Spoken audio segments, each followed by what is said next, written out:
Welcome to the Super Good Show. We are here with Stuart Paul, allegedly a teacher, and we're going to talk to him about everything from AI to his possibly heretical view on hell. Like and subscribe if you haven't already, and enjoy the conversation. Super Good Show. So Stuart with a U. Stuart with a U is here. Yes. Last name Paul. When people meet me for the first time, nice. Paul. Yeah. Right? That's what they think. Yeah, Paul Stewart. I feel like is Paul a name. Stewart. Yeah, I feel like That could work. Yeah. It's like Patrick Stewart's brother. Yeah. If he had a Much twin- younger brother with the Yeah. same haircut. It's true. Yeah. I got my Buffalo Bills hat. It looks like Buffalo Bills. It's Salamander from Scratch Garden. I'm glad you explained that because I was thinking Buffalo Bills the whole time. Yeah. I thought about asking you about Josh Allen. No, this is, I do follow it, but Okay. this is one of my kids' favorite YouTube channels. And I told them the next time I recorded, I'd wear the Salamander hat. Nice. Yeah. So, Salamander is not a number. He is an amphibian. That's one of their songs. So. Okay. Who's thinking he's a number is what I want to know. Yeah. Yeah. I'm glad they clarified that. Yeah, it's very not helpful educational videos. It's a great YouTube channel. Okay. Watch that. What's You would the- love it. Scratch Garden. Okay. Yeah, like one of them is called "You Don't Put Sports on Food," No. and so at first when they start singing it, they're like, "I love baseball and I love hot dogs, but I wouldn't want baseball on hot dogs." And you're like, think they're building to like a point of like you can love two things, but they don't go Yeah. together. But they never do. They just say No. you don't put sports on food. It's just like unhelpful yo gabba gabba. It's great. It's my kids love it, and I do too.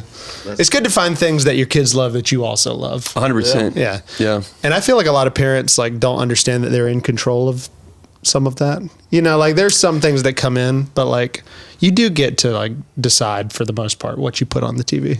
Unless you're afraid of your children. Yeah, that's true. And you said your son is taller than you. It is, and I'm not afraid of him.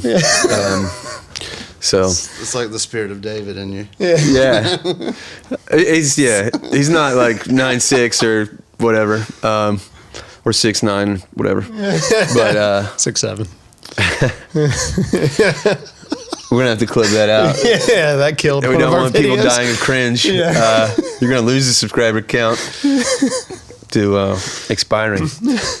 But you're pretty. Like I just met you. You're a pretty tall guy. yeah, Yeah, 6'2". 6'2". Okay. Yeah. So your He's son like is 6'4". Wow. How many sixes are you? 6'7". Another subscriber gone. Yeah. See ya. I was so glad. So I teach at a school. Yeah. That was a very brief window, thankfully. Oh, that's good. It was high schoolers, and all you got to do is tell them. I saw a third grader do that the other day, and then they're like, not want to do it again. Yeah. So Yeah. So what grade? What grade are you teaching? this year, all high school, I'm teaching history, but I've taught 7th through 12th. I've taught every math except for pre-cal. I've taught cal, but not pre-cal. Wow. And then, I've taught Latin, Spanish, and Greek. I've taught logic, and I've taught some Bible classes. I really taught some of it all almost. Sounds like it. Yeah. I'm a polymath, if you will. Absolutely. Yeah. It's kind of convenient, if you're at a private school that's not, forever large.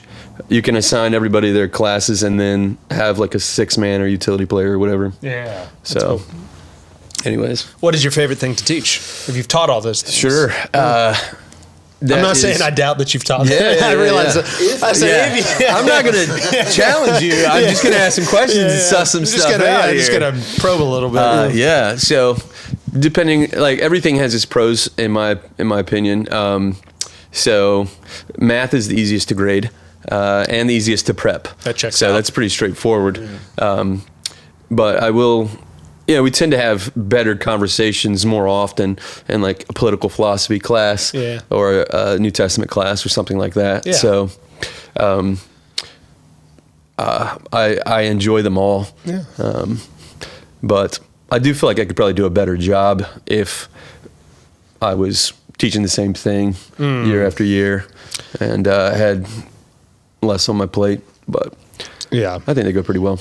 I thought you were going to say if you had better students. I have pretty good students. It does help for sure. Have you ever had a student like kind of ruin a class for you, like for a semester? Because I think I was. I've that had students ruin the class for themselves. Okay. Man, that's such a teacher answer. Oh, yeah.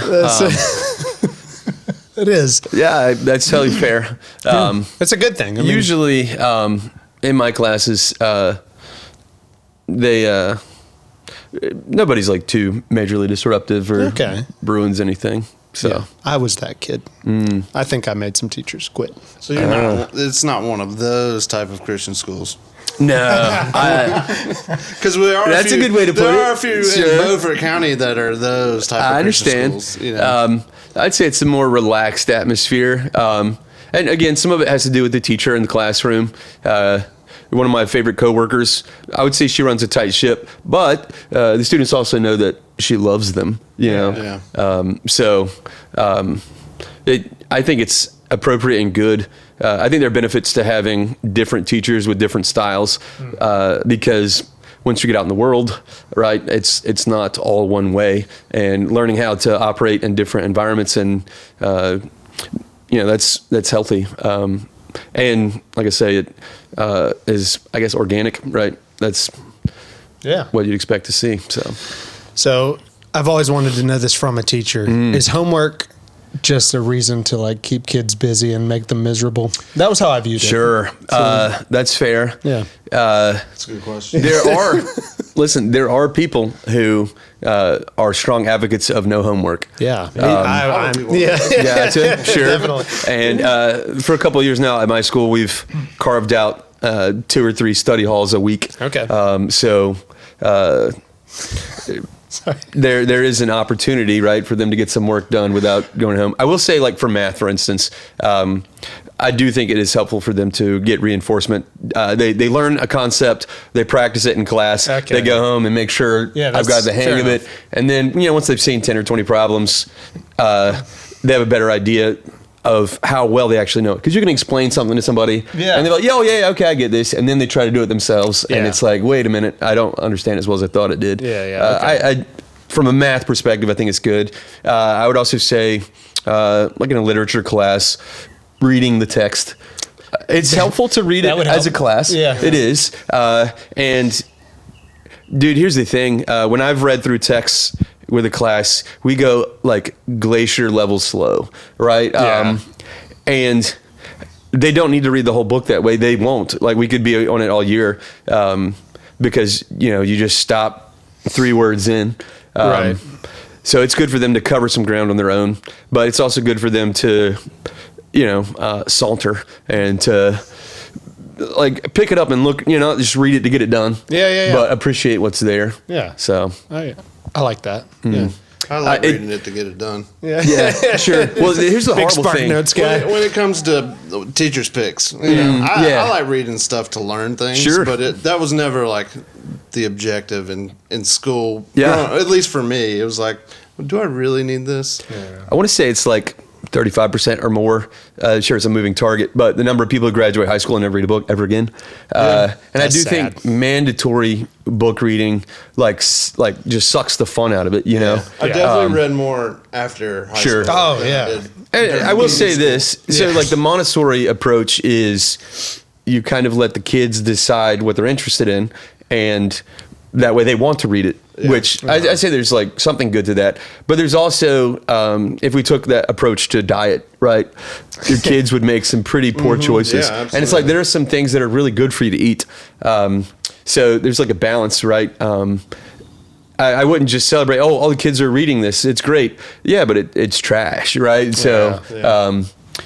Reading for the sake of reading isn't a win, but we also have to be careful not to sap the fun out of it too. Yeah. So I guess you could expand that analogy to like is what you put in your pantry. Like if the schools have the good resources in that Montessori setting, right? Then they should be able to learn some cool stuff. My kids really love it. Augie like thrives on getting his highlight. I still don't understand what that means, but I guess he's done all his work for the day. Yeah. And Yeah, I think the open setting where he kind of gets to decide what he's going to do. Yeah. You know, I think some kids thrive in that. I think I would have. Yeah. But choice is powerful, man. Yeah. So yeah. I think one of my, again, not like the world's best teacher, the world's best classroom manager or whatever, but one of the things I do try to encourage my other teachers with is when you're having a student who's being like persistently a problem, you'd like don't want to draw up battle lines. That was me. Oh yeah. What you want to do is you want to give them a choice, right? Yeah. So if you like draw a line in the sand, the temptation, like nobody, even like the most, well, I don't want to say the most submissive of people, but most people resent like being pushed into a corner, and especially like in front of their friends and their peer group and whatever. Yeah. So you give them the choice, right? You say, hey, Kevin, I'm glad you're wanting to participate and talk a lot, but a lot of your talking is distracting. It's getting away from the point. So, you can like rein it in, or make sure you're talking in turn and staying on the topic, or we're gonna have to do this. It's up to you. I'm like feeling feelings right now. Yeah, I never had teachers talk to me. Yeah, right. I'm like, man, like, this, dude, this you're already would've- on the couch. I brought a Yeah, I know, notebook. this Tell me about. Yeah. I'm like, I got trauma coming up. I didn't even know I had. You know, Sorry, brother. No, this is healing. Thank you. I have to say, and again, we're kind of working with the water we swim in. People default to education is, algebra 2 and sitting in a classroom and 6 hours a day. And I don't know that that's the best model. I want to say it was Albert Einstein writing to his son, but somebody.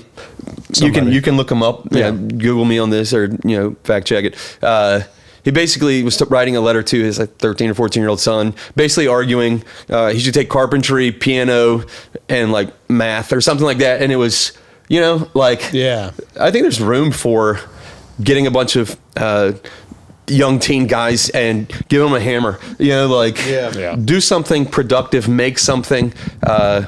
I'd also argue like what people think of as school is based on the Prussian model, and it's kind of dehumanizing and reductive. But I had a really good place to land this and lost it. I think it was great. All I could think of the whole time was people also pee in the water we swim in. Oh, that's true. Yeah. I mean, it's called the Yellow River for a reason. Well, yeah, I mean, it's like, it feels like we're still following like the Industrial Revolution era, 100%. where it's like trying to turn out factory workers. Dude, it's not an accident that they have a bell that rings to tell you when you move to the next station. You ask for permission to use the bathroom. Yeah, and I just did that a minute ago. Yeah. But it's still ingrained. You asked for permission? Yeah, from you guys. Oh, okay. Before we started recording. Yeah. I didn't even notice. So I think some of the foundational ideas maybe should be questioned some. Yeah. But I'm a big fan of encouraging kids to not just think the right things, but to think about why they think what they do. Yeah. And I think a lot of education isn't concerned with that. Yeah. In math, it's learn the algorithm, learn how to do the protocol and get the right answer.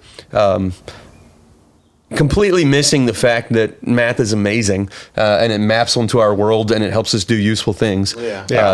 Instead, it's just, what did you get for number 7? So, and then even like the application problems, like the word problems and stuff that you get, aren't really like an it's application for that math. It's like, this is not, you're not using this to see where the trains are going to meet. Like Well, I just think you have 25 coins made up of nickels and dimes. You have this much money and this many more coins. I mean, nickels and dimes. How much money do you have, or whatever? It's like you can just count the coins, right? I don't know if you're aware. That's one of the things I love about calculus problems is they actually are things that are helpful that you couldn't figure out in another way easily. Like what's the rate at which you're pouring water into a tank and it's exiting the tank from the spigot at this rate? Is it going up or down, and at what rate?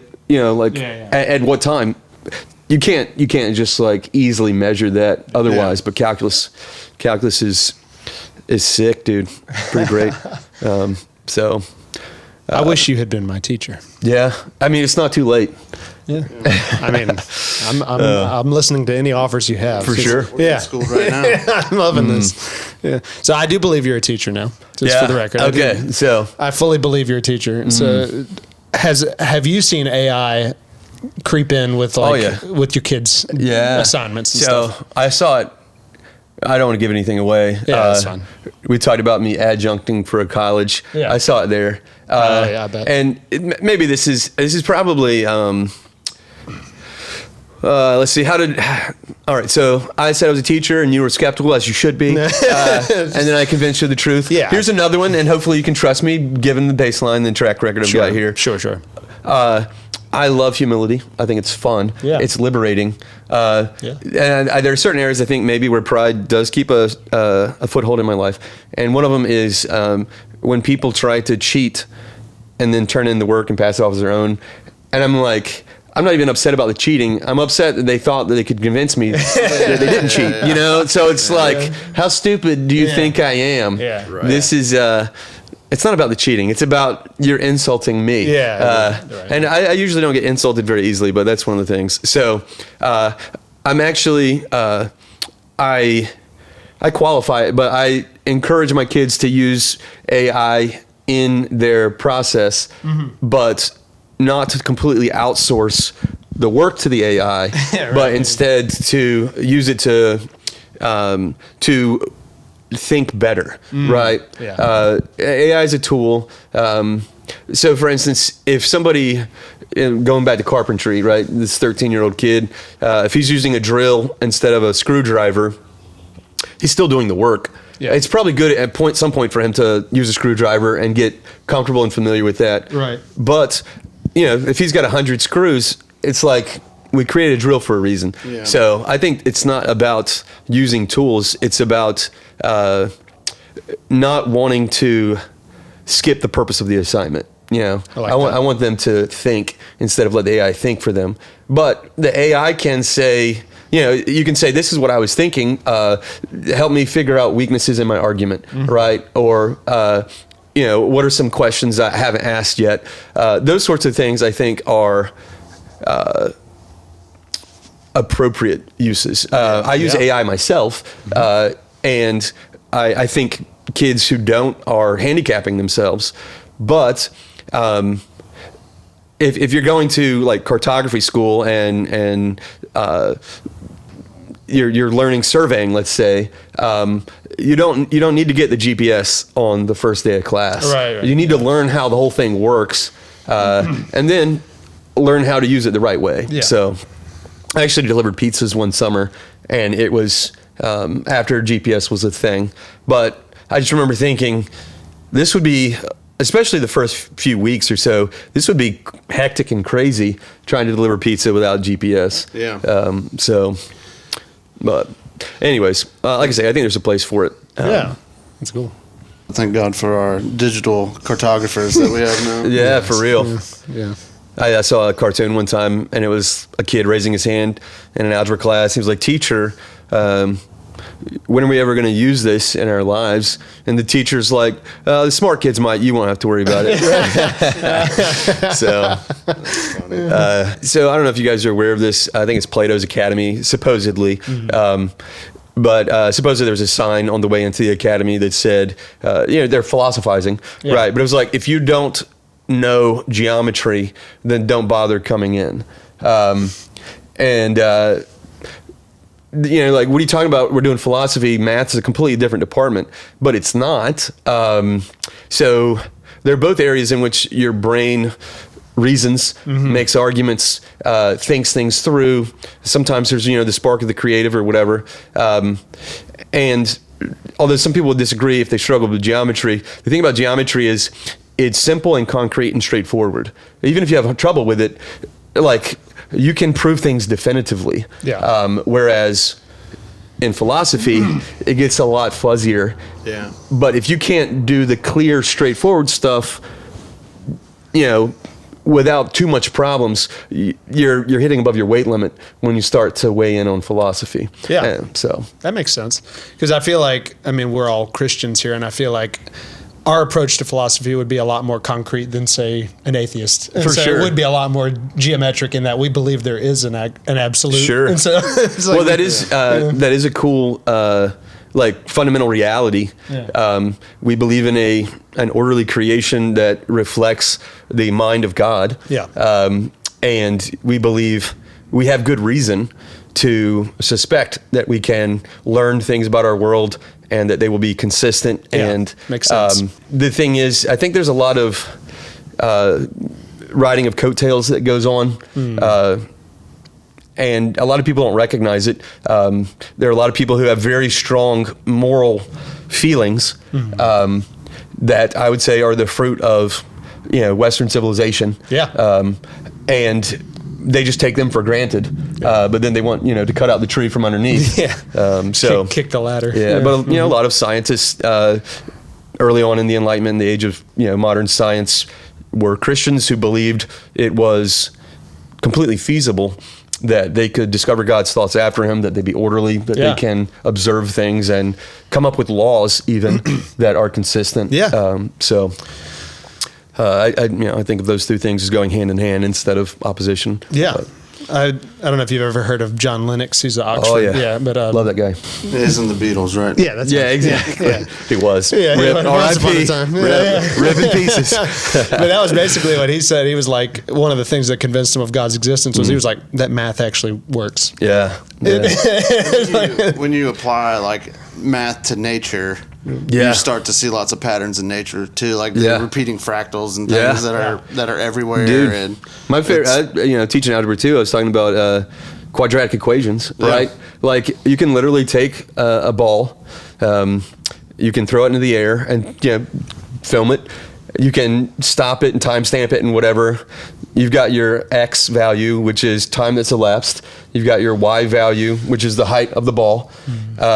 And then you can come up with an equation based on the rate of acceleration, based on how fast you release the ball, and based on the height of the ball when you release it. Yeah. Right? Those three things are the three coefficients in your quadratic equation. Yeah. And it maps it perfectly, ignoring things like wind resistance or whatever. Yeah. But I could do insane. everything until you said like X-axis. I was Oh, like, dude, I can throw a ball in the air. Yeah, I can for film real. it. I Well, can this even is- timestamp it. And then he started doing math. And What I was like, love- "All right, well, Dude, you throw a baseball and your eyeballs are doing calculus. You know what I'm saying? Oh, yeah. Like second nature. yeah. Like you're That's so why used that's to why I it. quit. But then too much calculus. I quit baseball because I couldn't hit. But maybe my eyes aren't as good as calculus as my brain is. But so. Like I say, it's easy to take it for granted, but it's so cool. And the fact that we can write it down and we can use it to calculate things and allegedly land on the moon, That's what they say. That's what they say. I'm trying to remember. I feel like I read could go down a different something YouTube. about Pythagoras and him seeing shapes, and that's where he came up with some of his theorems. Gotcha. Theorems. Therms. Yeah. Or that Dude. one. Which, by the way, arguably not original to him. Could have been somebody before him. I'm sure somebody figured but out that. just fun stuff and math and Imagine whatever. being that guy. Right? Yeah, that guy gets all the credit. Why don't they remember him from all his weird cult stuff? Yeah. But no, he's the math hero. But so you look at a coordinate plane, which is two number lines intersecting each other, 90-degree angles. So you can count sideways and you can count up and down, but you can't count diagonally, right? That's awkward.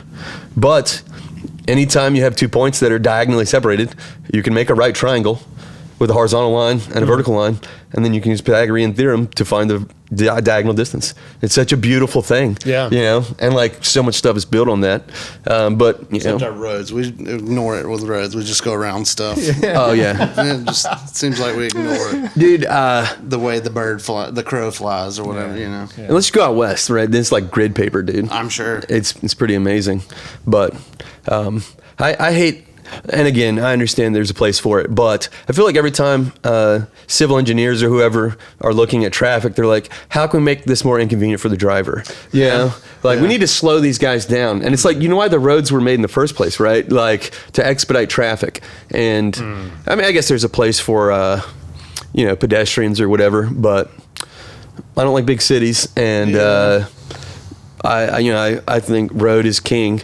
and everybody else can bow down and move across the road when we're not going 40 or 80 or whatever. Well, Civil War engineers, they only had horses and stuff, so it's like, you know, we need some more modern engineers. We did. Right? Is that what you said? Civil War engineers? Civil engineers. Oh, okay. Yeah. Okay. I'm They're sure nice they're dudes. related. Yeah, okay. Related. They're polite. They're very to one friendly. another. Yes. I was just like, man, yeah, like Dude, Robert E. Civil Lee and War. Grant, I don't know if you guys have ever seen, was it Dr. Strangelove? When yes. it's like these two guys, they're, I don't remember a ton about it, but I do remember It's a great movie. there are two guys who are like getting each other's grill and like yelling and stuff, and the other third guy's like, "Gentlemen, you can't fight in here. This is the war room." Yeah. Right? We had That's a great Civil movie. War Yeah. engineers. Yeah. So Being a preacher's kid, I missed out on a lot of movies. oh sure, so. yeah, It's a great movie, I'm though. trying to remember when I would have I watched watched it that. recently. I watched it recently. Oh, okay. So, yeah, it's great. That's the same one with is it Tex or whatever, the guy who goes down on the missile with riding a bull. Yeah, right. Yeah. Yeah. Woo! Yeah, they're dropping the bombs. Those are the yeah. two things I remember. Yeah. Yeah. There's one whole very funny part that I can't Oh, go into, but gotcha. it's very funny. I believe yeah. you, Yeah, it's very funny. but my Tommy gun don't. Ah, no, that movie too. Yeah. Yeah. Oh, which that's so meta, right? That's a movie within a movie. Yeah. Although it's completely made up for that. Oh, that's movie. I got Yeah, I got it yeah, now. yeah. Home Alone. Yeah, Yes, yeah. When he said movie within a movie, I knew what he was talking There about. you go. I'm just my working memory with movies has been like, I don't know, magnetized or something. It's just As a Kevin, I'm like legally bound. gosh, I have to know all that movie. Yeah, I understand.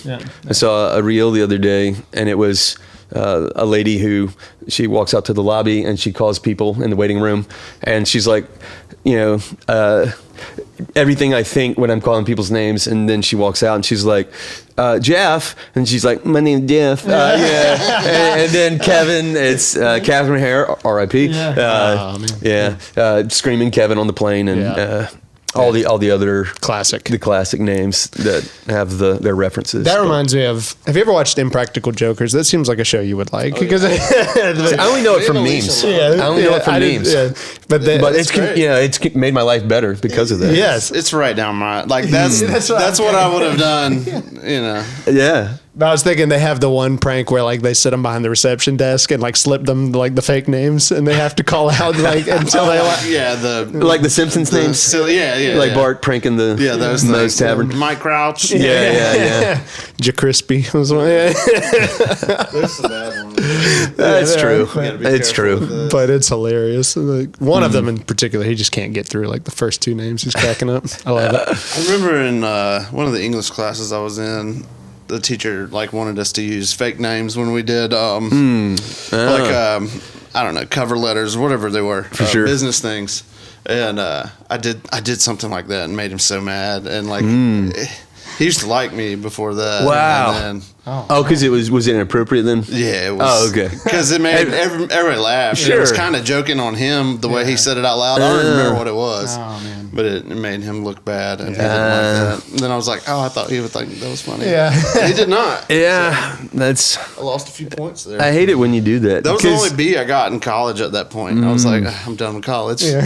Wow, Oh man. it hurts your feelings. Yeah. Because like it's like giving somebody a gift and they really don't like it, you know. Yeah. And it's like, can you Yeah. appreciate this was given in good fun? Like I didn't mean to, you know.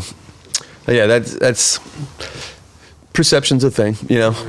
So I try not to say things that are going to offend people, but sometimes they do. Yeah. You know? You're not very good at that on Facebook. Yes. It seems like you. I don't know that I could in good conscience say I try not to say things that could offend people. So I don't try to be upsetting, you know, just for upsetting's sake. But I think I try to be thick-skinned. I think it's a good thing.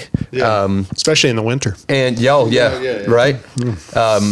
So if I don't know, I think some people need to have their feathers rustled, Yeah. or as the internet would say, their Jimmy's rustled. Jimmy's rustled. Yeah, Oh, yeah. Mhm. I love that line, and some people would be uncomfortable with it, and it's like, sit in the discomfort, like your feelings are not king. And I don't know, get over it, move on with your life. If this is like wrecking your day, you must be anxious all the time, They probably are. Yeah. And I think there's a lot of that right now. Yeah. A ton of it. Yeah. It's not good. It's not healthy. Yeah. Some people like want to sanitize the world, and not even like in a religious way, right? Well, in a secular religious way, right? Like they've decided here are the everyone is cardinal sins. Everyone is religious. 100%. I remember being amazed when I thought about a bunch of people who I would consider immoral, and I read an article, and it was like they're very moral. They just have a different blueprint of what qualifies as good and right. But the thing is, it's hilarious to me because they would scoff at like an old church lady. Right. And it's like, you're every bit as bad as that old church lady, right? Like somebody says this word or that word and you think it's funny. Somebody says this word or that word and you're like, how could you? Right. Exactly. And it's like, you're the same. You said he. Yeah, exactly. Right. That's, so. Like the bar is low for them. It is. It's right. It's like, I would say grandma is way more tolerant than you are. People need to be able to engage with ideas that they find unsettling or wrong or insulting or whatever, and just you can hear ideas you don't like and be like, cool, like that is an option. And that was neat. Thanks for sharing. People live inside their feelings, and it hurts their feelings so bad when somebody contests them. I think honestly because those positions aren't very robust. They're like emotional, and they don't have they can't explain them sufficiently very well. And so anybody who contests them, it hurts their feelings, and that's the cardinal sin. It makes them feel bad, and it's like I disagree, bro. There are way worse things. Like words that hurt people's feelings are much less of a problem than actions. Hurting somebody's physical person or their property or defrauding them or something like that. Yeah. It's kind of like when you, again, I don't want to get too political, but there are certain politicians and political groups that support military actions that result in the deaths of thousands of innocents. I've seen that. Okay. I've seen that on, it's happened a time or two, right? And the thing is, people get more upset about words that are said on Twitter or X. When is it going to be just X? I don't know. But anyways, the thing is, it's even, you can come up with the most vile, horrible stuff. Is that worse than a dead innocent? And by the way, I'm not trying to say that there are no military actions that are ever justified. And that being said, what is it people get upset about? The ideas hurt them way more a lot of times than things, people's lives. The different approach I've been trying to have with that kind of stuff is, like, if I am like upset with that certain action, where is that coming from? Is it coming from everybody else is upset, or have I really looked into why we're doing this thing? You know, it's because it's so easy to be like, oh, he said, they said no wars, and now we're doing this. And the older I get, the more I'm like, who am I listening to? Who have I been listening to 100%. Now, and why am I mad? Am I mad because that's really who I am, or is that just all I hear lately? Sure. Like I see that in local politics too. Like I have to check myself. I'm like, am I just mad at this guy because all my friends are mad at this guy? And then I'm like, nah, he's actually really a horrible he deserves person. it. It's appropriate. I think going back to the humility bit, media and social media and whatever else, it's way more exciting. You're pushed to a certain camp, and then there's like the tribalism of these people agree with me, we're right, those people are wrong. But humility, again, it's amazing when you realize I don't have to have all the answers. I don't have to carry water for this party or that party. I can say genuinely, you know what, I don't know enough about that subject to have a strong opinion on it. What do you think? And then they can say blah blah blah blah blah, and you can go, okay, that's cool, I'll take that under consideration. And we can move on with our lives. I don't have to hate you, Again, that's not modeled very much for people. No. And it's not titillating, right? So there's a perverse incentive structure where it is way more fun to see somebody get crushed by the opposition. Yeah, we got to dunk on them, man. Yeah, right? Yeah, like just own this dude. They're championing my side, and it makes me feel good. And I don't have to think about the other person as an individual. I can just think of them as like an avatar for some belief system I disagree with. And the thing is, though, that may feel good to like your brain because you feel less threatened. But if we're in the business of helping people, if we're seeking truth and we also want other people to come with us, then that's the wrong tact, generally speaking.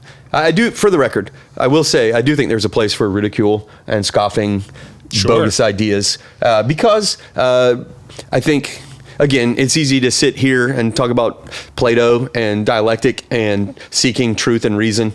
I do think a large portion of society aren't persuaded by reason. I think they're persuaded by the voice they hear the most often.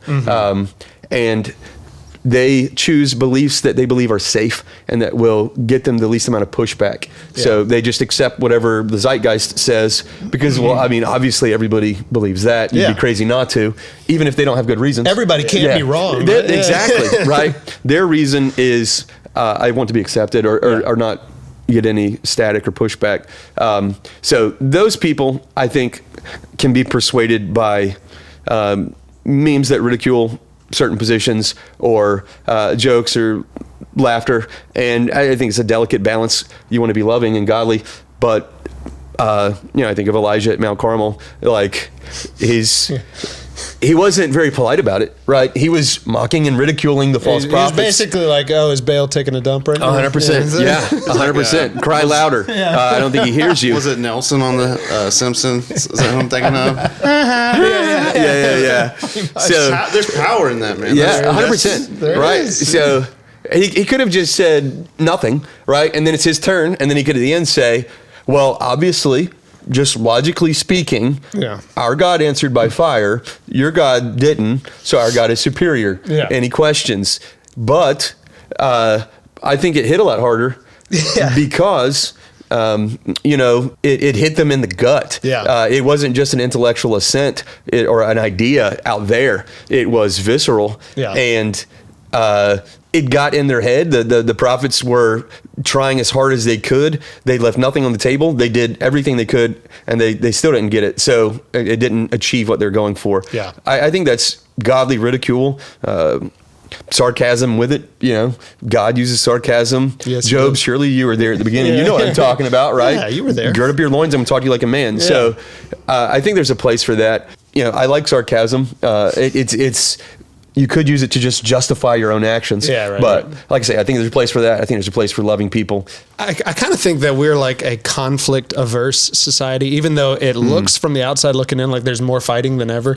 I think we're actually like so not used to having actual conflict that we have like a masquerade of conflict going on social media at all time. It's like, because actual conflict involves like, it doesn't have to be face to face, but it involves an exchange of ideas and this is why I'm right and you're wrong. You persuade me. It's like, that doesn't happen. Like you said, it is like, it's like, hey guys, go like my comment so that it looks like I won this argument. It's like, that's I'll beat up a straw man. It's like, that's not actually conflict. It's interesting if you look back at debates, from 200 years ago or 100 years ago, you can see society dumbing down through the centuries. It's not to say that that's a reflection of everybody in their society, but nonetheless, and it's less just strictly analogies or metaphor, right? But they actually spell out their argument.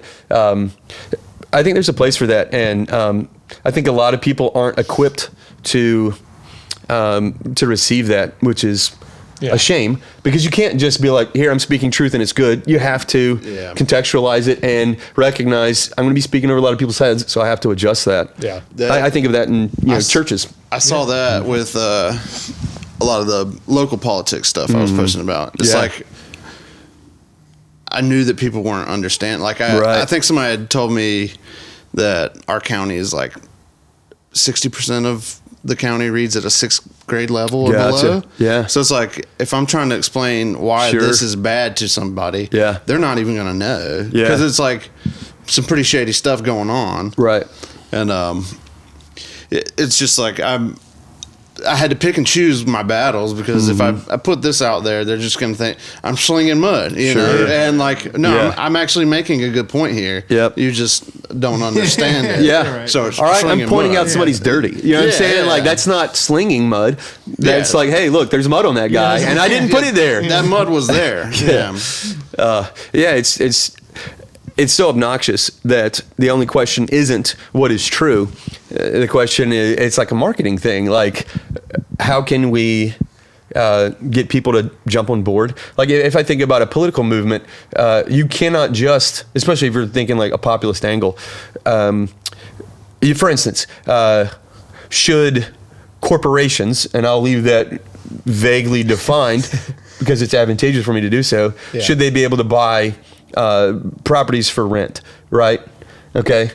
The popular position is no, because rent's too high, and this is making it worse. And the thing is, there are a lot of factors there, and again, it's not a simple solution. Yeah, we're talking about like residential properties. Yeah. So, but if you want to build a movement, you kind of have to adopt positions that are popular, even if they're not really the best positions. Right. That's one of those positions that's really made me like want to help push for like zoning reform and stuff. Gotcha. Because most of my neighbors now are renters because somebody's company is buying them up. Because everywhere there's land where we could have infill, it's zoned in a way where you can't even put an ADU up. So like if you wanted to put an apartment up there to rent, even if you have plenty of space, there's either some kind of zoning or some kind of like parking issue where you can't do that. So I think there is a bigger push, and it used to be more of a left issue, but I think the right has finally jumped onto it, and they're like, if we want to have more properties, we've got to get rid of some of these zoning laws. I do hate it. Again, there are a bunch of skeezy things that corporations do, but I'm inclined to lay things at the feet of the government. When the corporations do skeezy things, a lot of times it's hand in hand with government, or it's in response to government. Well, it's kind of their job to try to cut and get as much margin as possible. And so I do. You can't really fault them. I hate when people demonize profit. You talk about somebody loaning out a property, and they're like, these people are, they're making money while sleeping in bed. They're not doing anything, and this person is having to pay rent. That's exploitative and whatever. And it's like, that person saved up money and bought a property and is letting somebody else use it. Right? Like, okay, that's not physically working at this point, although they did a lot of physical work to get that money. But I saw a quote one time, and it was like 99% of the people who get upset with landlords for exploiting their tenants or whatever, they won't let me stay with them for free. And so again, that's it requires a certain level of intellect and understanding to get past your, if you want to call it your primal brain, but your this makes me angry. I have to give these people money. They raise my rent. They're bad, and it's like, dude, you think that they're your best option right now because you're choosing to live here. You can vote with your money. And you do that. If you think this is obviously the worst option and this is exploitative, go somewhere, find somewhere it's not. And they'll say, well, there is nowhere that it's not. Okay, well, if they're like, what reality you're living in then if you think everything is exploitative, like the natural state of man isn't like eating grapes and, breathing in the fresh air and baking in the sunshine. It's poverty, right? It's struggling to survive. And I don't know, like the idea that you think you're entitled to certain amenities or whatever based on other people's labor, I think that's exploitative. If you want to be fair about it. But I think we both have recently said that we became more conservative in our older age. And you're making me rethink some of that. I think from like a practical standpoint, I feel like I'm just like, how are there ever going to be enough people that understand those principles 100% for it to ever really be like you applied, could have Libertopia, right? Yeah. And everything's perfectly wonderful, but only 10% of the people understand why it works. And then you have an influx of people who have different ideas and don't value liberty, and culturally they're just so anti what you stand for, and they overthrow your system, even though it's working really well. I'm not pure libertarian, and furthermore, there's so many like confounding factors. For instance, some people would argue the pure libertarian position is open borders, right? Like free minds, free markets, free people, and other people can't tell you where you can go except for private property.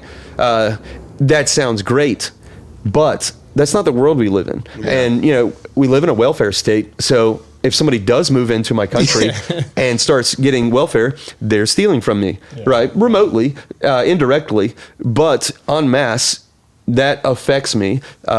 So there is no pure libertarian stance on immigration. If you're open borders or you're completely closed borders or somewhere in between, it's not perfectly libertarian. So I think it has to be more of a less abstract approach, and real politic or whatever, like some sort of not naive approach. And I'm also a big fan of, I don't want to say a big fan, I'm a somewhat fan of communities, I don't want to say policing, but enforcing value systems. It's funny to me, like you could have a universal health care in your neighborhood, right? You could set up a neighborhood subdivision and say, if you move in here, we collectivize our insurance. You could do that. That's but what I was. Everybody wants to use force. I think on a local scale, I'm more. I don't even want to call it authoritarian, but I am more, I guess, collectivist or in favor of collectivism. But not on a US of A scale. A lot of people. That's insane to think that could work at all. I've heard people say, you're communist in your household. The federal level, libertarian as far as you can get. But the more localized you get, the more appropriate it is for there to be some degree of collectivism. And again, individualism, like in a political sense, doesn't require that you're atomistic and you don't engage with other people and you don't participate in church, for instance. Churches, when done well, I would say, I don't want to say communistic, but I would say it's collectivistic for sure. You give up rights. You submit to the leadership of the elders. Yeah, I would say like church done well is what communism is trying to be a counterfeit of. Yes. Yes. Well, but I will qualify that. So Acts 5, a lot of people point to early church. Everybody sold their property and they shared with those that had need. Ananias and Sapphira. But here's the thing: when Peter is, rebuking Ananias, he says, "Was not it your money to do with as you saw fit?" Right? There was no compulsion. No. The problem wasn't that he didn't give all his money to the church. The problem was he lied about it. He wanted to get. He wanted to have his cake and eat it too. He wanted to have the money and get man's praise for being so giving. So even then, I wouldn't say it's communistic. No. Because it's not compulsion. It's not compulsion. But it is encouraged. Sacrificial giving is encouraged. And that being said, with a heartless state directing things and using force, it's really hard to keep the warm and fuzzies, right? When you're facing the wall and bleeding out. I could understand people feeling like I'm mischaracterizing it or whatever, but to me, it is a lot of wishful thinking, and not enough realistic what has happened in these sorts of environments. And again, free market is an ideal, not a reality, but there are a lot of abuses there, but not 100 million abuses. You know what I'm saying? That is the thing about communism. We have had a pretty good track record of seeing how it all plays out. There's a Jordan Peterson quote where he says, basically the person who argues communism is fine, but it's just been not practiced properly. Somebody abused it, or somebody came to power who didn't do it right. They're basically arguing, if I were put in charge, then everything would play out perfectly. But I think that that's hubris, right? Again, the whole free market idea is that there is no central command. We can't get enough computers and data processing to compete with billions of free people making choices, right? How many size 10 work boots should there be, in Beaufort County on the shelves? No supercomputer is going to figure that out, right? It's the market, it's pricing, it's supply and demand. So what's a good way of saying I've become more authoritarian? Because that sounds bad. It does, 100%. I've heard it phrased like this. Let's say you're playing a game of chess and your opponent punches you in the face. Yeah. Right. You could be like, that's against the rules. And you could just try and play chess. Right. But saying, I think you should punch them back, that's being in some ways more authoritarian, right? Like that's saying, I think the government should be more forceful and do more stuff. It's dangerous to advocate for that because you're giving them power that can be and will be used against you later. But generally speaking, I'm a fan of defanging the government. Absolutely. But like I say, I guess it's the fatal conceit. When I get in power, I'd abuse it for all the right reasons, and then I'd walk out and defang everything. I don't know if there's anybody who could do that perfectly well. Like back to the immigration thing, I would think clamp down on immigration, but that is authoritarian, right? That is using government force. And again, I would describe myself as a minarchist, M-I, minarchist. Borders, laws, courts, police, and then even then, violent crime stuff, non-aggression principle stuff. So that, that calls for some level of authoritarianism or force, which is, what government's built on. I do know that does put me at odds with like a Rothbardian fan of Murray Rothbard would say, you can't claim the authority to do something that an individual can't, right?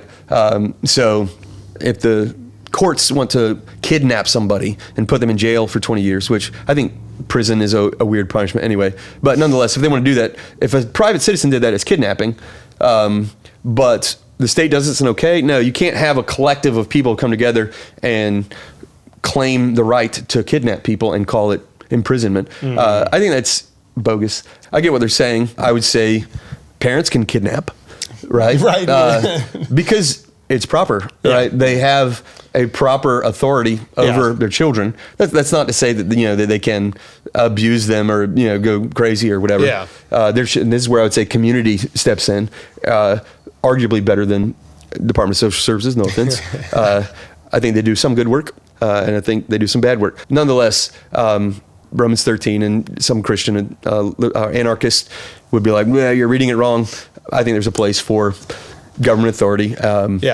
But that being said, they're not a ton percentage-wise of Christian anarchists, so I'm not too worried about it. I used to be closer to anarchy, honestly. And it was actually it really was Romans, actually Romans 9 through 13 on a various array of topics really did some stuff for me. But Romans 13, I was like, okay, I can't just take this out of the Bible. There is a godly purpose of authority, and obviously Paul is he's under one of the most authoritarian, horrible governments. Nero was the emperor when he's writing that, So it's well, I think it's Acts 25, 11-ish, verse 11 or so. He's standing before Festus or Felix, one of those guys, and he basically says, if I've done anything deserving, he says, first of all, it's appropriate that I'm before Caesar's court, which is recognizing that authority. And he says, if I've done anything deserving of death, I don't refuse to die. So that implicitly is arguing Caesar's court has the authority to put him to death, and there are certain things that qualify him as capital crimes. And again, I'm not trying to pretend that there are no Christian libertarian positions. They've thought about this, right? Oh, definitely. I'm not persuaded by them, but nonetheless, I can imagine them watching this and being like, "You're." That's good. It's good for comment engagement. I'm roast me in the comments, please. Light me up. Those have been some of the most interesting Facebook groups I've ever been in, or Christian libertarian groups. Oh yeah, for sure. They're usually a good source of memes. Absolutely. It's so I think of Facebook as being like kind of boomer social media. Yeah. But I don't dabble as much in memes as I used to. But same. the best groups I was in were on Facebook. It's good stuff. Anyways. Over there. Yeah. I think maybe I can't get this out the right way, but I feel like politics is a real art and a real game, and I feel like libertarianism in its pure form is like playing a separate game off to the side, but it's not without value because it changes the conversation 100%. and influences what's happening in the real game. You know what I mean? And so that's kind of how I view it, is like, I am personally very libertarian, but I understand that there is an actual game going on, and I might have to choose someone I don't agree with 100%. On a lot of stuff. You know, well, politics is the art of compromise. Yeah. And libertarianism is pure libertarianism is uncompromising, right? Yes. So you don't win points for being idealistic. Yeah. So yeah, and some people would say voting itself is an act of aggression, or or they'd say it depends on how fast you put it in the box. That's true. Yeah, you're like I'll throw it in there. Yeah.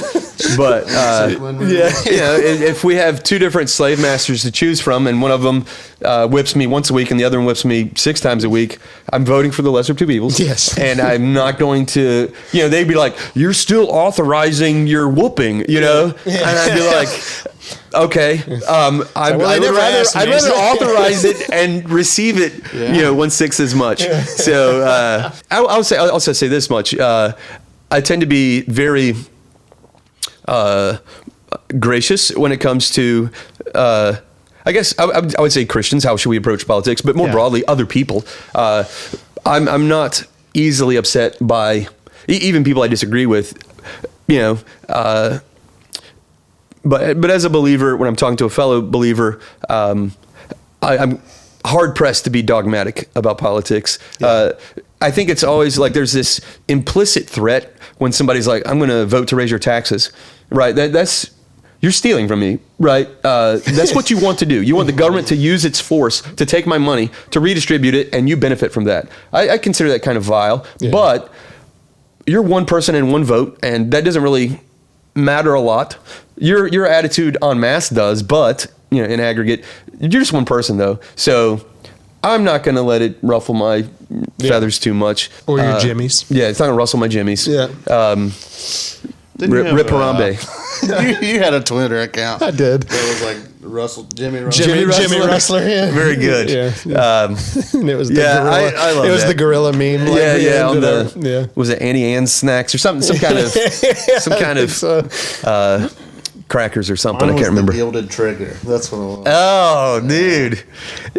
I wonder if people even notice, right? They're like, "I'm getting so angry at this gilded trigger guy," and it's like, read the account name, bro. Like they're telling you what they're doing. Oh man, if I could have all the time back that I spent trolling people as Jimmy Rustler on Facebook. Oh man, I think you probably grew from it. I think it helped shape who you are, and not necessarily in a bad way.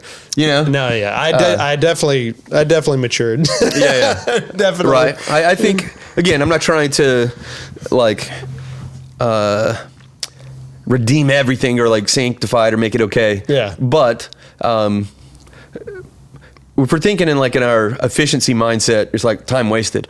But I don't know. God shapes us in ways that we might consider inefficient. Yeah. So I like that. It's true. It makes you feel good anyway. Yeah, it makes me feel a lot better. Thank you. Yeah. So a teacher and a pastor. I actually did serve. So background, went to Bible college, then seminary, and I did 5 years full-time youth ministry before moving to the school. You were down in Florida, right? I was. That was where I did the youth ministry. Loved that place. Loved those people. But school, and I like working in a school better. I'm a nerd, and I spend more time with more teenagers. You know what I'm saying? Yeah. So if my goal, I think there's a place for youth ministry for sure. But and then also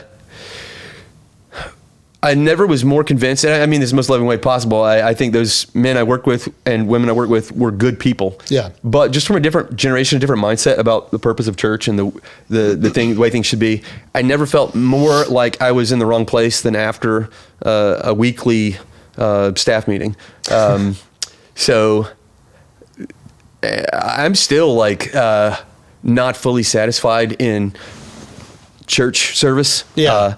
And, if you lead music, I'm sure you think about this a lot too. Yeah. But after, in a staff meeting, they would be like, okay, what went well? This mic was popping. I remember one time, there was an older gentleman in the congregation who came up at the end of one of the services, and he asked for the mic, and they were like, okay, kind of awkward situation. Right. And he spoke into the mic, shared something that was on his heart. Yeah. Wasn't that easy to understand.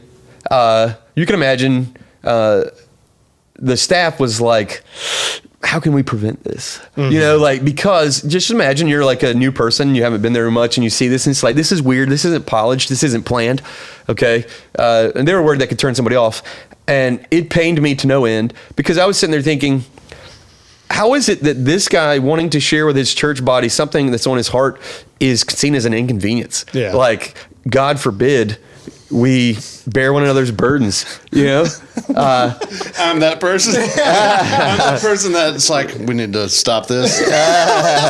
It's tricky because of what the worship service has become. Kevin has my job. Oh, gotcha. No. Yeah, you can do that at small groups, buddy. But I remember one time I was in a Sunday school class, and it was an adult Sunday school class. That was very funny.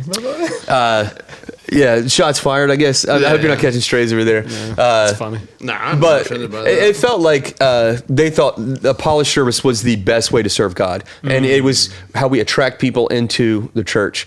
And I don't see that at all. Like, that's what you call seeker sensitive in a way. It's in not a it's way. not in messaging, in a way. but it is a way. But it's funny to me because it's like, I actively, and again, I don't mean to offend, but rarely do I sit I think we've established sometimes you do mean to offend. Well, we talked about this, right? Yeah. I'm now doing, again, I like to do it somewhat tactfully. Yeah. But just trigger warning. Yeah. Golden trigger, gilded trigger warning. Get your jimmies. Rarely do I sit through a church service and think that was a good use of the last hour and 15 minutes of my life.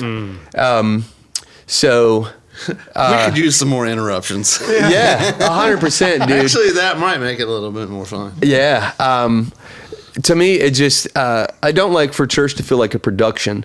And again, I'm not saying there's no place for that, but here, I'm sounding so like postmodern and like Generation Z or something that I'm not. I don't know. I just feel like it is like corporate, and it's Hollywood polish, and it's soulless, and I don't want to say disgusts me, but it frustrates me greatly. But like I say, I was in an adult Sunday school class. Yeah. Before a church service. Yeah. We talked for a while, went through some Bible. Towards the end, prayer requests. One guy was going through a rough divorce, and he was kind of sharing that, and so we prayed for him. And I could tell it's time to leave, but he's carrying some burdens, dude. He is beat up. And so like I stayed behind, and the two of us talked and talked and talked. And by the time we finished, like the service had let out.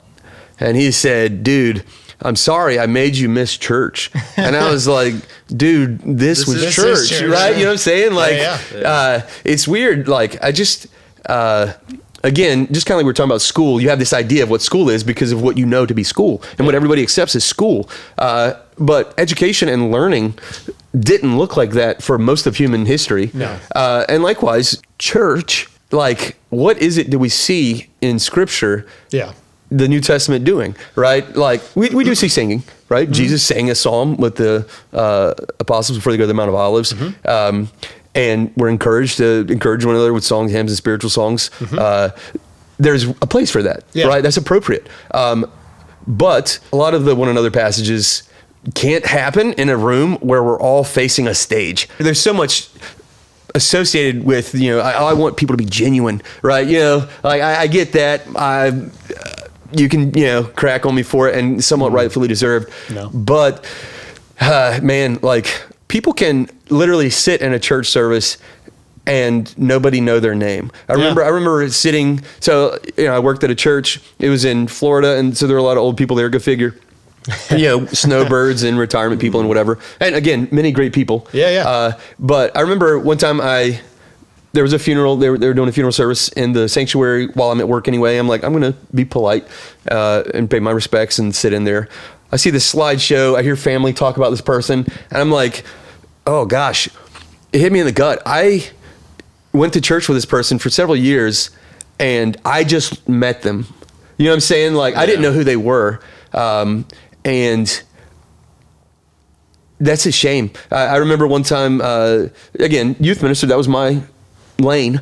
So I typically didn't go visit people in the hospital or whatever, but the senior minister was out, the associate guy was out, and they're like, hey, can you go see this lady? She just had surgery. She's in the hospital. Yeah. I talked with her for 3 hours, and it was like, this is great. You know what I'm saying? Like, this is church, man. And so, again, I'm not trying to run cover for people who are like, church is stupid. But they do have somewhat of a point. You know what I'm saying? And I, honest to God, think if more church was relational, and not just in like a feel-good way, but in a godly way, where we legit rebuke each other. Bear each other's burdens. We help each other, and we also hold each other accountable, that sort of thing. And we related to one another, and we did church stuff that we're supposed to do, where we interacted instead of just were receptacles for the professionals. Yes.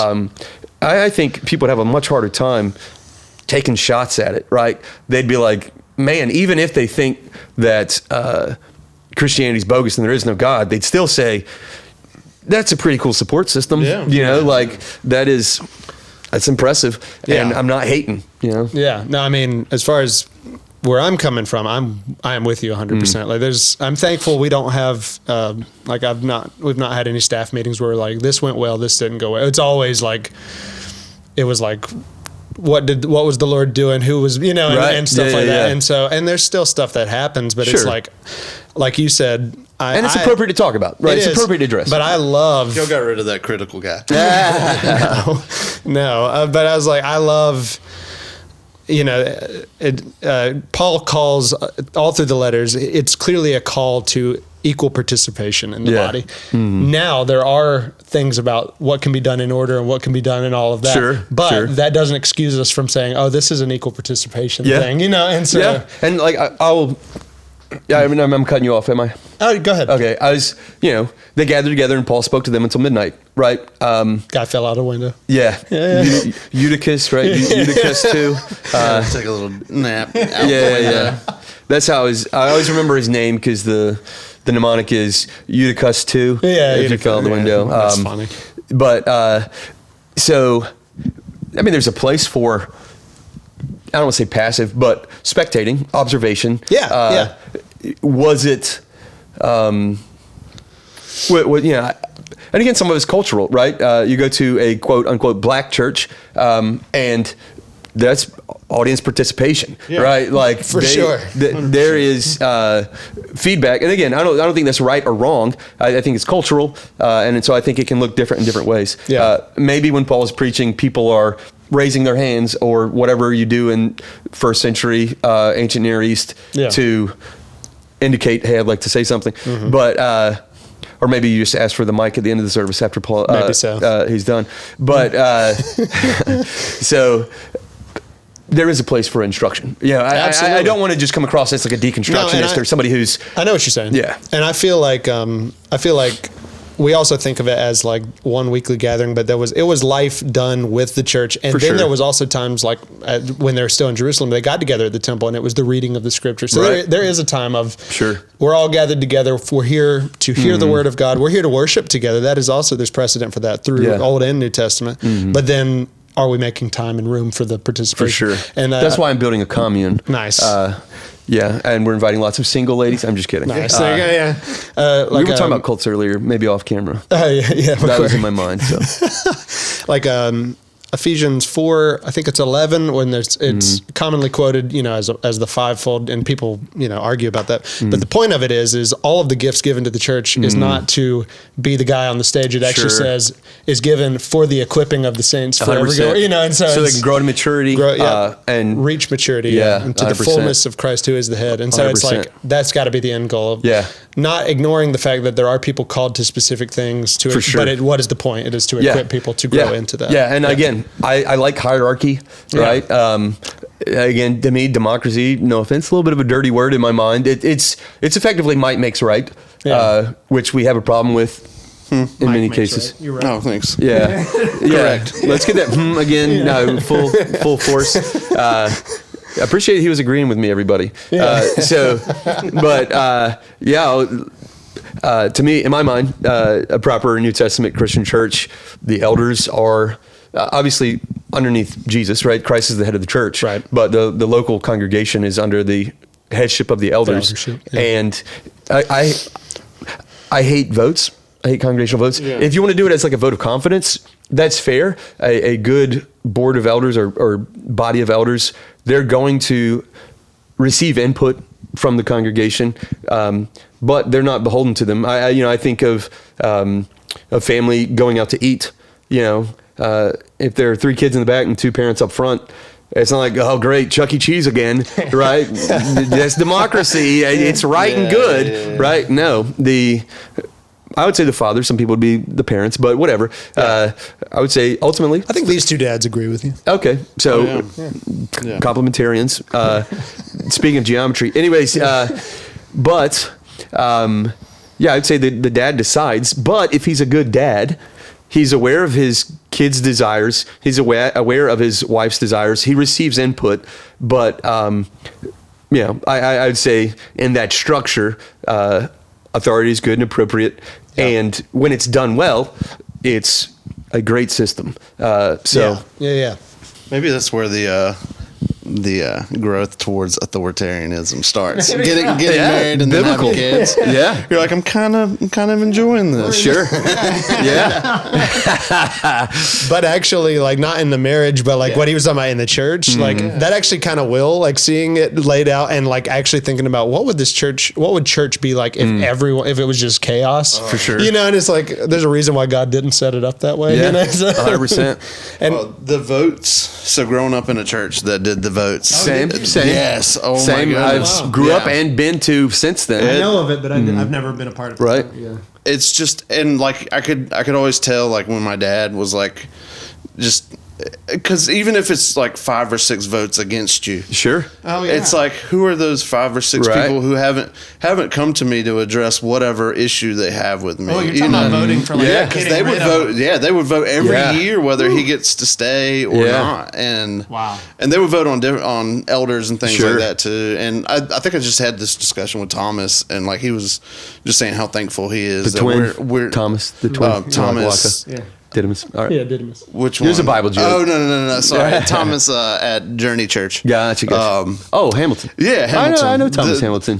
Thomas Hamilton. College together. Yeah. So he was saying how thankful he is that we aren't structured that way. And because like a lot of churches of Christ are. That's true. I don't think I realized that. Yeah. Wow. And it's funny, right?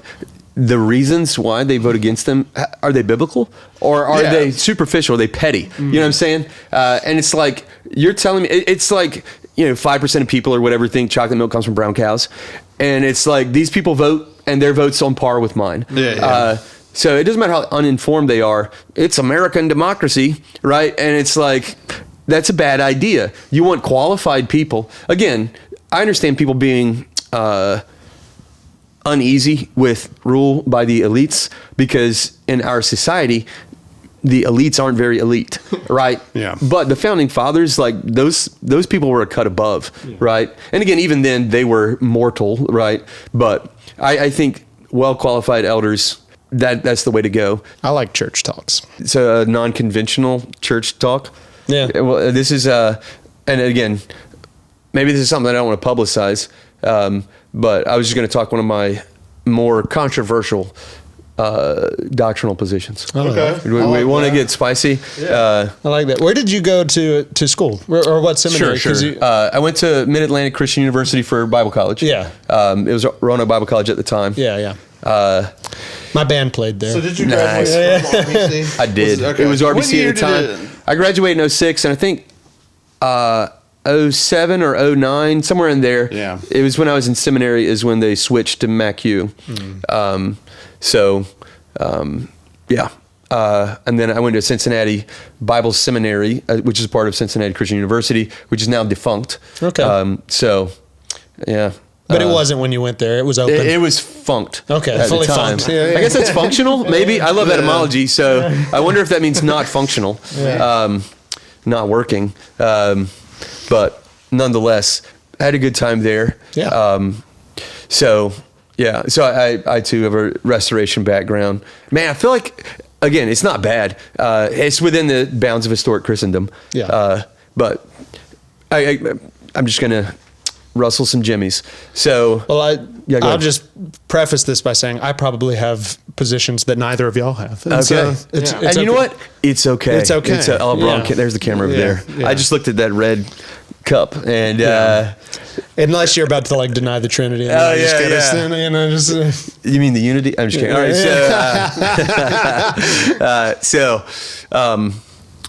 I always found the idea of hell problematic. okay. But I was like, it doesn't matter what I find palatable. It matters what the Bible teaches. Right. So I clung to it. And I, read some C.S. Lewis. He liked the idea of you're not sent to hell, you choose it. Yeah. It's kind of like the Great Divorce. Yeah, he uses Yeah. the metaphor, right, of the child being sent to their room. Yeah. They can come down to dinner, but they just have to say they're sorry. Yes, locked from the inside sort of idea where you get your way. You get to not apologize. I was gonna say, I think, but you miss out. The way he said it is, heaven is us saying, "Lord, Your will be done," and hell is God saying, "Your will be done." Right. To us. That is way more palatable than eternal conscious torment. However, I was like, I'm tempted by this, but I don't think it's biblical. I can't justify it. So I just kind of sat in this uncomfortable limbo, if you will, to use hell language or hell adjacent language. Catholic. Yes. But back to the Bible. Waka waka. Sorry if I offended any of our. It's funny being a part of the Restoration movement because, right, I know there's a Greek Orthodox or Eastern Orthodox church not far from my house, and they're like the original since AD 33, and it's like we kind of have some stuff in common because my religious ancestors and yours have similar notions, but so it was a frustrating place to be because I think that well, again, if I die and I find out eternal conscious torment is legit, I'm not going to be like, well, this is bogus. I'll be like, okay, I was mistaken. But again, I trust God fully, right? He doesn't have to convince me that he's right. Sure. I already grant him that. But I read a book by Edward William Fudge, also a restoration guy. And it was called The Fire That Consumes. There's like a short version and a long version, and I read the unabridged version, which, by the way, Teenage Mutant Ninja Turtles, my favorite movie ever. Every time I say the word abridged, I think of Raphael talking trash to a horde of foot soldiers who are getting ready to beat him up and kind of working him over. And he says, you guys must be studying the abridged book of ninja fighting. And it's like... That's such sick trash talk. It's so clever. So anyways, I read the unabridged version of this book, The Fire That Consumes. But what he does is he starts in the Old Testament, goes through the intertestamental period, New Testament, early church fathers, church history, and he basically just tracks and like explicates the people of God's understanding of the afterlife from start to finish. Right? It was pretty interesting and kind of eye-opening, I would say. But I was convinced by that annihilationism or conditionalism is proper. And again, I don't run to this because I find eternal conscious torment to be unsavory.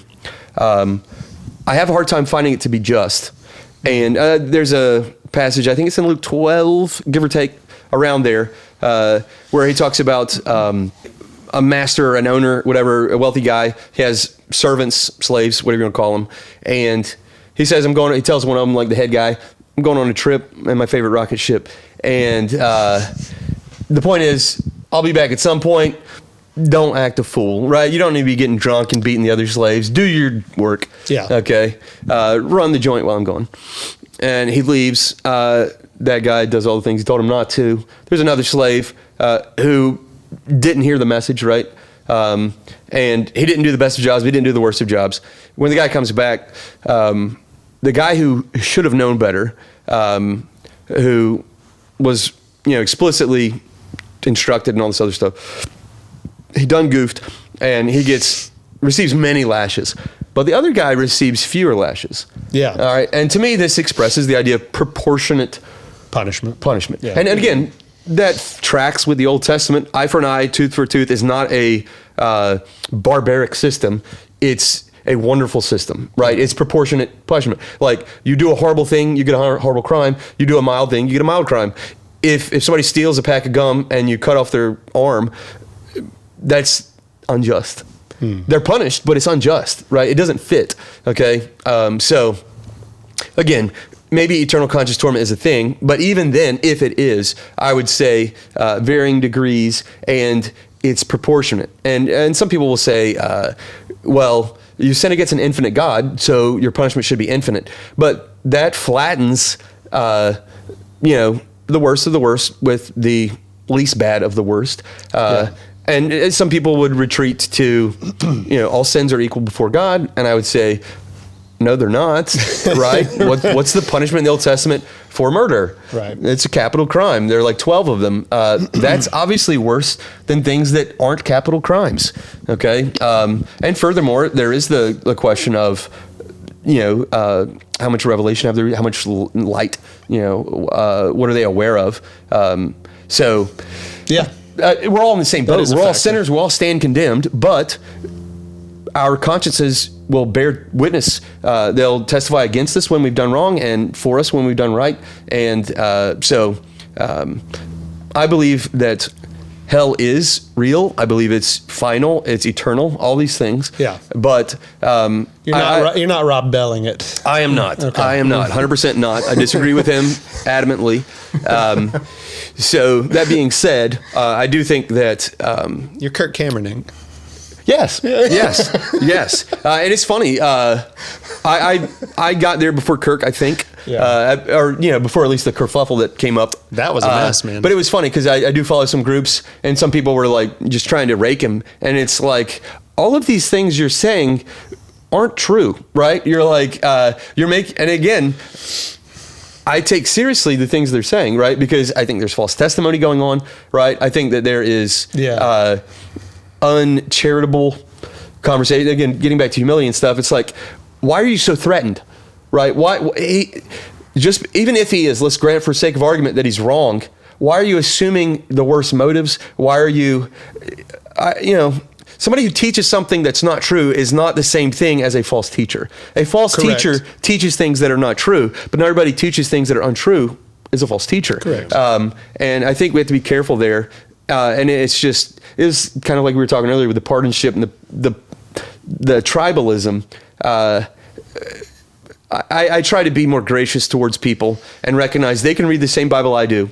They can receive it as the authoritative word of God we should submit to. And they can come to a different conclusion. Yeah. That doesn't make them a bad person. It makes them a good person. Yeah. They're just like we were talking about earlier with Ephesians 4. Yeah. We're all trying to mature in the faith. And there's a lot to grow. There's a lot to get right. There's a lot to understand. Yes. And instead of assuming the worst in people.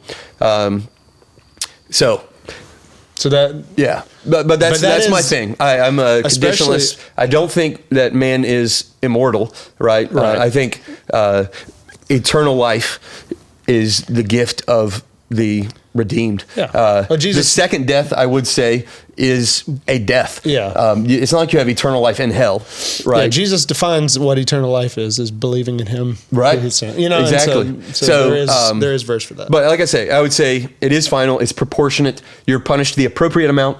And then I would say you're snuffed out, but that is eternal, right? Like that, there's no coming back from it. And it's the effects of it last forever, even if you're not consciously, actively feeling that forever. So, yeah. And to me, that's important because it's, again, it makes it easier. I'm just going to jump in every time you start to say something. I don't even know what to say. I do think. I feel like that's even scarier than hell. Like just not existing. Really? I don't know. I don't. Which, existentially, I guess it's. I guess as Christians, like it's like, should I really be afraid of it? You know, that's fair. I mean, yeah. Well, I mean, if you've done what Jesus has told you to do, sure, accept Him. But it is important for those who are denying Him. There are warnings, right? You know, I think is it 2 Thessalonians 1? It's somewhere in one of the 2 Thessalonians, but he talks about, or maybe Hebrews, or I think there's some overlap there. But basically, warning to people in the church that I might be conflating 2 passages, but the point is. Willful sin and an expectation of fiery judgment, right? So I guess we could go there too. I don't consider myself a perseverance of the saints guy. You know, we don't have to delve into that, but enough triggering of church people. Don't get the Calvinists involved. Yeah, for real. Like I want the window of fire to be coming from one direction. I don't need to be shot at. Yeah. So, well, it's funny because I have studied this, but not enough to say definitively like I know it's eternal conscience. You know, but I also like have studied it enough to know that like a lot of the church fathers believe in annihilationism, and so anytime I'm not like Catholic and like I believe the fathers are doctrinally stable, but I do take them very seriously, because they were much closer and just in 100%. In time and in language and in culture. Yeah. And so I really do take that seriously. And so when I saw the Kirk Cameron thing, that's why I was making that joke, because I was like, guys, y'all got to reel this in. Like he is saying what is a pretty normal Orthodox Christian statement. You know, like I know that we don't talk about it much now, but this historically is pretty normal. And so, and it's like you can contest him. Like some people were like, oh, I didn't know he was a heretic. Like he's going, you know, and it's like how low is that bar? You know what I'm saying?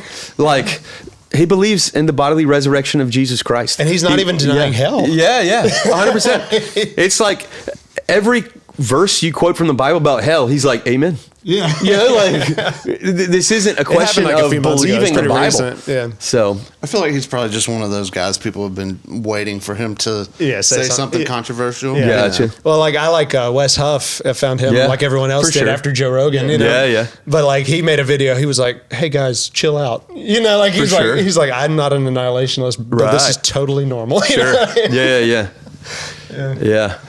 Again, I think it's nuance, which a lot of people struggle with, just like we were talking about with politics. So many people, you can just reduce them to trite sayings, you know, and you have to appeal to the lowest common denominator. Yeah. But can't we step up our game? Like if we're maturing into, or if we're growing into maturity and developing, we can't just fall for that juvenile stuff. We have to be able to handle nuance and disagreement, and not treat everything as a test of fellowship. So. Well, and the fact that there are things that we would call as Christians in-house arguments.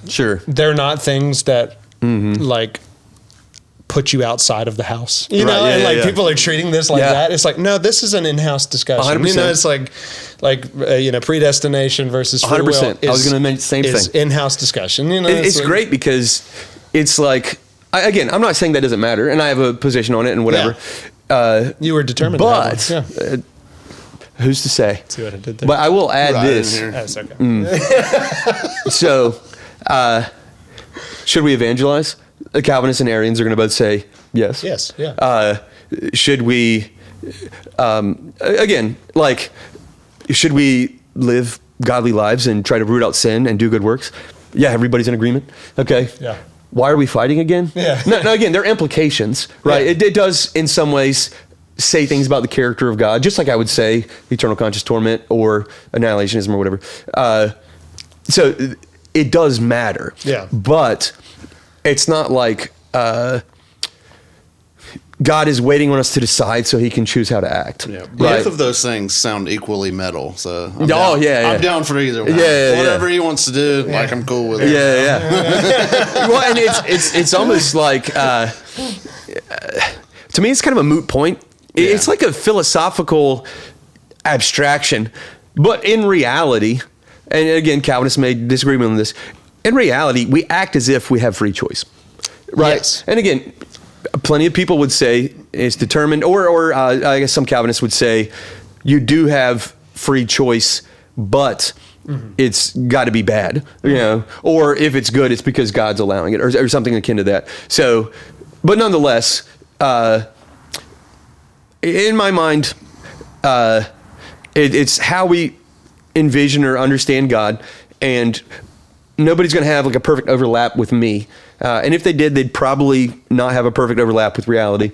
Like I'm still trying to figure stuff out. I'm not certain or convinced perfectly. And again, I'm open to persuasion. So I think a lot of people could benefit from that instead of being very dogmatic and closed-minded, particularly about things that are, I would say, secondary, tertiary, or quaternary. I don't know about the fifth level. Yeah, fifthonary. Quintonary, something like that. To me, back to C.S. Lewis, he summed up the tension of it the best, and it was actually in one of his fiction works. It was in Paralandra, and the character Ransom is there, and he has to do something, and his name is Ransom, and the voice of God reminds him in that moment, it's not for nothing that you were named Ransom. And he goes back and he's like, that's been my family name for 10 generations back. And he's like, and yet the choices I'm making right now are very much my own. I can walk away. For sure. And he's like, maybe in God, they're both halves of a bigger truth that we can't see yet. Yeah. And it's like... I love the book of Ruth, right? Yeah. If it doesn't come from you, it'll happen somehow. Yeah. Right? The Jewish people will be preserved because the Messiah has to come through them, right? God is going... Oh, sorry. Yeah. My bad. Yes. I love Ruth too. Yeah, I read that more recently. I guess that's why it was in my brain. Yeah, one of them ladies. But nonetheless, it's a great. Right, that's a great. It's like you're free to not do it, because God doesn't need you. Yeah, but He'd like to use you, and how awesome is that you get to be a part of the. That's right. Like He can use your flawed, imperfect self, as a part of His. That's right. Flawless, perfect plan. Like that's inspiring. It is. That's good. So. I like that. Where the worm never dies, the salamander never dies. Right. I should have worn a less silly hat for this discussion. Yeah. Makes it better.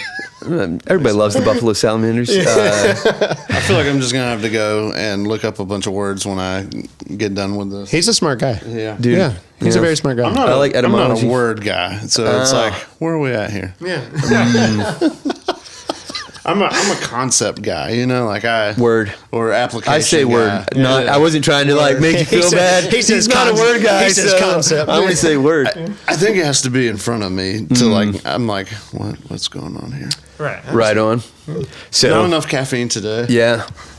If I were a good teacher, I would have learned that, and then I would have met you. Yeah. We're still trying to decide if you are a teacher. Yeah. Oh, me? Whoa, what did I do to reverse it? Yeah. I guess I should have been like, Tony, raise your hand. Right. Quit speaking out of turn. That would have taken me back. Or I would have really loved it when you asked for permission to go to the bathroom. Yeah, that's right. I would have been like, that's right. Yeah, you don't go without my say so. Yeah. We've established you love authority. That's right. That's very teachery. Yeah. Oh man, I think we should have just offshoot podcasts where we talk about theological things. I'm happy to be a part of that. This is fun. Yeah, I feel like I dove into a lot of theological things probably 10 years ago now, and some of it I had to quit looking at because I was more on a crusade. There were some things I was seeing in the church, and they're just finally getting kind of taken care of. Gotcha. But it just took away. That was all my focus was on for a while. So I had to kind of step back and not. You have to be careful when it's coming from a reactionary sort of place. I was one of those, like, I want to make sure these guys get, canceled, kind of like deplatformed. And so, which they need to be, they need to be called out if they're truly trying to deceive people. Like if they are actually false teachers. Yeah. Right. You look at the elders, right? Yeah. I was just coming from the wrong place and I was not the right guy to do it. I see. So, I had to just, I don't know, not dive into those kind of things. And I think it was finally like one of the guys, like Benny Hinn's nephew, what's his name? Costi. He was just, it was something he wrote about, like a hill to die on. And like, there was something I was like heavily like looking at, and he was like, this is not a hill to die on. I was like, you know what? He's right. I'm just going to, pick and choose my battles and the things that give me, because it would give me anxiety, like because you would see people just like saying the most absurd things about Christianity, and it's like, that's not how this works.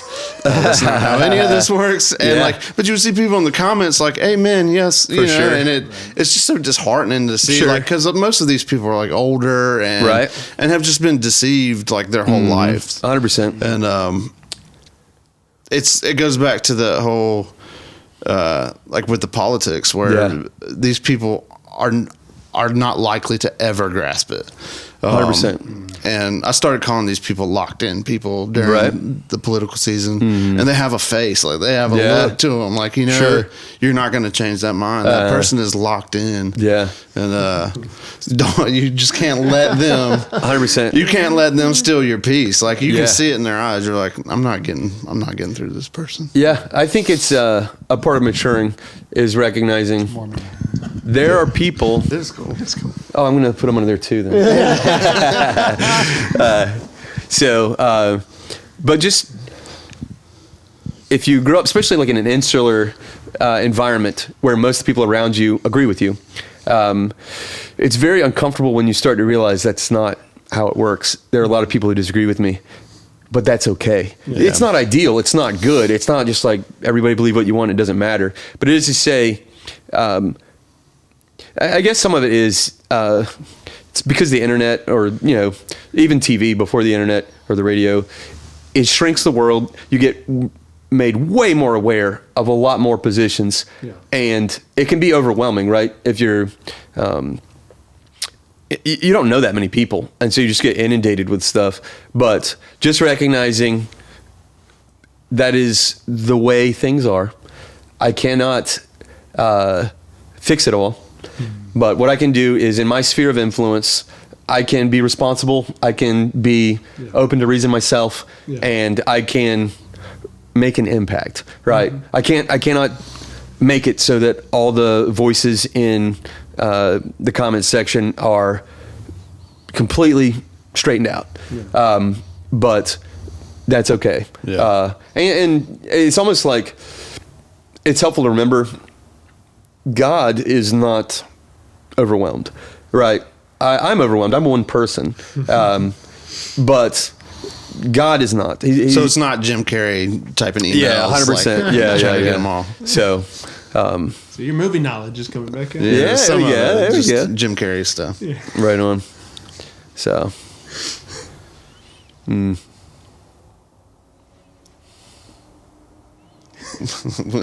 Jim Carrey did it to us. Yeah, he killed the conversation. Abraham Lincoln. Yeah. Well, teacher, very familiar with hell. Yeah. I'm gonna try to not be insulting, but that would be funny to do.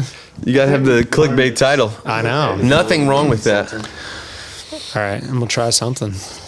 All right.